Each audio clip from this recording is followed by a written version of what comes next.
দিয়েছি। মর্মবিত হচ্ছে না স্যার? আমি না তো বলি না, হাও বলি না, সিদ্ধান্ত হয়নি। আলাদা করে আমি রেলওয়ের ওদের জন্য বলবো যে তোমাদের জন্য আমি দেখলাম, কিন্তু ওরা যেটা বলেছে ওভারটাইমের ব্যাপার ছিল ওদের যে ইস্যুটা, সেটা আমরা সলভ করেছি। আমরা বলছি ঠিক আছে, ওভারটাইম ইস্যু করব।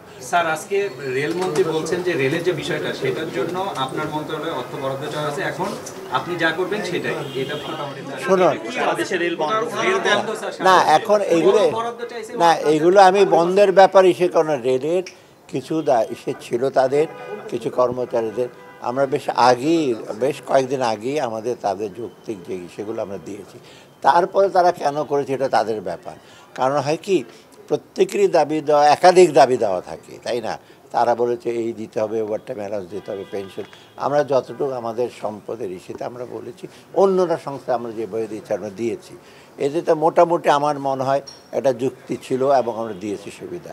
এখন যদি তারা বলে আরও সবগুলো একসাথে দিতে হবে, তা আপনারা বুঝতে পারেন অর্থের সংকুলন তো আমার করতে হবে।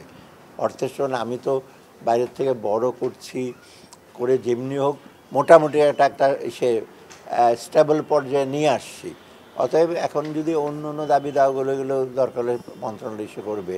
অতএব এইখানে কিন্তু আমার এখন যখন আসে যৌক্তিক কিছু থাকলে সাধারণত অর্থমন্ত্রীকে আমরা মানা করি না, বিশেষ করে মানবিক কারণে বা মানুষের চাকরি বাকরি যে অসুবিধা হয় সেগুলির ব্যাপারে যথাসাধ্য আমরা চেষ্টা করি।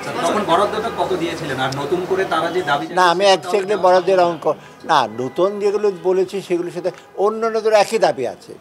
অর্থাৎ আমি তো আলাদা করে আমি রেলওয়ের ওদের জন্য বলবো যে তোমাদের জন্য আমি দেখলাম, কিন্তু ওরা যেটা বলেছে ওভারটাইমের ব্যাপার ছিল ওদের যে ইস্যুটা, সেটা আমরা সলভ করেছি। আমরা বলছি ঠিক আছে, ওভারটাইম ইস্যু করব।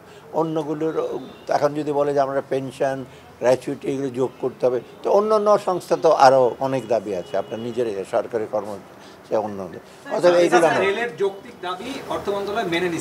মানে যেটা আমাদের কাছে একটা ছিল ওভারটাইম মেনে আমরা অলরেডি সার্কুলার ইস্যু হয়ে গেছে, এটা আমরা বলেও দিয়েছি। ওদের একটা ছিল, হ্যাঁ, ওদের কি কি দাবি আছে এগুলো ওরা না না আমরা এই 8-10 দিন আগে।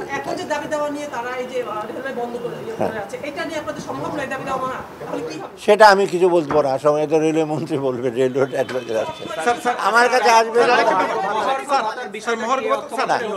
মহার্ঘ ভাতা এখন আমরা ডিসিশন নেই না এখনো কিছু। স্যার, কেউ কেউ বলছে যে সিদ্ধান্তটা ঘোষণার পরও সিদ্ধান্ত থেকে সরে আসছে সরকার। ঘোষণা কে দিল?